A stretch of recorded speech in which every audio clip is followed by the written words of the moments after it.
بسم اللہ الرحمن الرحیم۔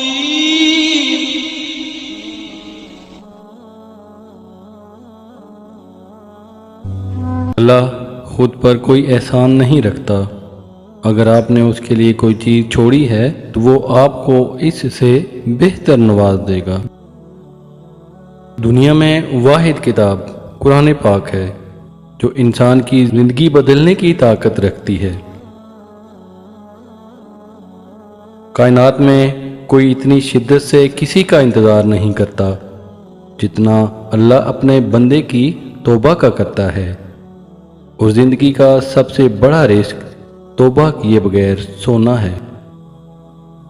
ماں ہر رشتے کی کمی پوری کر سکتی ہے، لیکن ماں کی کمی کوئی پوری نہیں کر سکتا۔ اس دنیا میں اگر کسی رشتے میں سچی محبت باقی ہے تو وہ صرف ماں کی محبت ہے۔ جب آپ غلط ہوں تو قبول کریں، اور جب آپ صحیح ہو تو خاموش رہیں۔ ذہین لوگ ہر وقت کسی نہ کسی سوچ میں رہتے ہیں، اور اسی وجہ سے اکثر وہ ڈپریشن میں رہتے ہیں۔ اگر آپ اپنی موجودہ حالات کو بدلنا چاہتے ہیں تو کچھ نیا حاصل کرنے کی کوشش سے پہلے کسی پرانی چیز سے علیحدگی اختیار کریں۔ جس لمحے علیحدگی اختیار کریں گے آپ کی زندگی میں نئی چیز ضرور آئے گی۔ زندگی کے 3 اصول بنا لو۔ اس سے ضرور معافی مانگو جسے تم چاہتے ہو۔ اسے کبھی مت چھوڑو جو تمہیں چاہتا ہے، اور اس سے کبھی کچھ نہ چھپاؤ جو تم پہ اعتبار کرتا ہے۔ جو تمہارے خون میں سے نہ ہو مگر پھر بھی تم کو عزت دے اور پیار دے تو بے شک وہ تمہارے لیے بہترین رشتہ ہے۔ طنز اور بحث سے رشتے کمزور ہو جاتے ہیں، لہذا اپنوں سے کبھی بھی ایسی لڑائی نہ لڑنا کہ لڑائی تو جیت جاؤ مگر اپنوں کو ہار جاؤ۔ بعض اوقات اچھے طریقے سے علیحدہ ہو جانا تکلیف دہ تعلق رکھنے سے بہتر ہوتا ہے۔ حضرت موسیٰ علیہ السلام نے ایک بار اللہ تعالیٰ سے سوال کیا، اے اللہ، تیرے ناراض ہونے کی کیا نشانی ہے؟ ہمیں کیسے پتہ چلے گا کہ تو ناراض ہے؟ تو اللہ تعالیٰ نے فرمایا، جب تو دیکھے کہ بارشیں بغیر موسم کے ہو رہی ہیں، حکومت بے وقوفوں کے پاس ہے، مال بخیلوں کے پاس ہے، تو سمجھ لینا میں ناراض ہوں۔ دوستی کرنا اتنا آسان ہے جیسے مٹی سے مٹی پر لکھنا، لیکن دوستی نبھانا اتنا ہی مشکل ہے جیسے پانی سے پانی پر لکھنا۔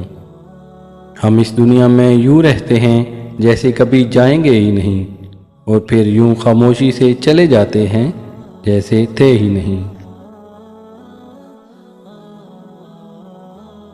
اللہ کی محبت ایک سمندر کی طرح ہے، آپ اس کا آغاز تو دیکھ سکتے ہیں لیکن اختتام نہیں۔ جب محبت ختم ہوتی ہے تو یہ 3 علامتیں ظاہر ہونا شروع ہو جاتی ہیں۔ نمبر 1، اگلے انسان سے اکتاہٹ ہونا شروع ہو جاتی ہے۔ نمبر 2، انسان ہمیشہ مصروف رہنے کا بہانہ کرنے لگتا ہے۔ نمبر 3، انسان آپ سے بات کرنا، آپ کو وقت دینا چھوڑ دیتا ہے۔ انسان ایک ایسا غافل منصوبہ ساز ہے جو اپنی زندگی کی منصوبہ سازی میں موت کو شامل ہی نہیں کرتا۔ جو اللہ پاک سے رو کر مانگتے ہیں پھر انہیں کسی کے سامنے رونے کی ضرورت نہیں پڑتی۔ جس شخص کا دل رسول پاک صلی اللہ علیہ وآلہ وسلم کی محبت سے خالی ہے وہ بد نصیب ہے۔ جس گھر میں محمد نام کا بچہ ہو اس گھر میں ہمیشہ خیر و برکت رہتی ہے۔ جب تمہیں گناہ کے بعد ندامت ہو تم سمجھ لو کہ اللہ نہیں چاہتا کہ تم اس راہ پہ جاؤ۔ تمہاری پریشانیاں تمہاری بے ادبی اور ناشکری سے جڑی ہوئی ہیں۔ استغفار کی توفیق تمہارے کامیاب ہونے کی پہلی نشانی ہے۔ رشتے موتیوں کی طرح ہوتے ہیں، اگر گر بھی جائیں تو ذرا سا جھک کر اٹھا لینا چاہیے۔ اچھے وقت کی ایک خامی ہے کہ جلدی گزر جاتا ہے، اور برے وقت کی اچھی بات یہ ہے کہ ہمیشہ نہیں رہتا۔ حیرت ہوتی ہے ان لوگوں پر جو دکھ، تکلیف اور دھوکہ تو انسانوں کو دیتے ہیں اور معافی اللہ سے مانگتے ہیں۔ دنیا میں سب سے مہنگی چیز بھروسہ ہے، جسے بنانے میں عمریں بیت جاتی ہیں اور گنوانے میں چند سیکنڈ لگتے ہیں۔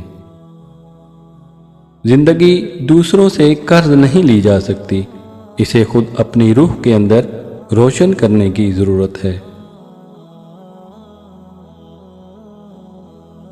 جو عرش کے خزانوں کا مالک ہے، ان کی صلاحیت رکھنے کے باوجود بھی ہمیں کسی چیز سے محروم رکھتا ہے تو کوئی مصلحت ہوتی ہے، اور بے شک وہ جانتا ہے ہم نہیں۔ گفتگو سے سمجھ بوجھ میں اضافہ ہوتا ہے، لیکن تنہائی وہ مدرسہ ہے جہاں عظیم ذہن بنتے ہیں۔ کسی کی اتنی ہی قدر کریں جتنی وہ آپ کی کرتا ہے، بے حساب قدر آپ کا سکون برباد کر دے گی۔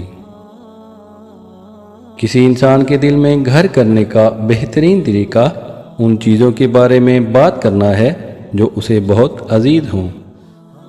دکھاوے کے اچھے بننے سے بہتر ہے آپ برے ہی رہیں۔ جب بھی عبادت سکون دینے لگے تو سمجھ جاؤ کہ اللہ تم سے راضی ہے۔